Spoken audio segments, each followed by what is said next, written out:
പിതാവിനും പുത്രനും പരിശുദ്ധാത്മാവിനും സ്തുതി. സംഖ്യയുടെ പുസ്തകം 23-ാം അധ്യായം 19-ാം വാക്യം. വ്യാജം പറയാൻ ദൈവം മനുഷ്യനല്ല, അനുതപിക്കുവാൻ അവിടുന്ന് മനുഷ്യപുത്രനുമല്ല.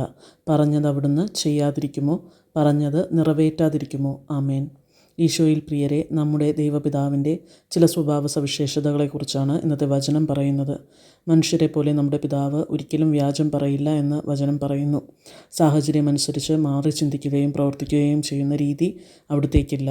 അതുപോലെ മാനുഷികമായ നിയമങ്ങളൊന്നും ബാധകമല്ലാത്ത പരിപൂർണനായ നമ്മുടെ ദൈവപിതാവിന് ഒരിക്കലും അനുതപിക്കേണ്ടി വരുന്നില്ല.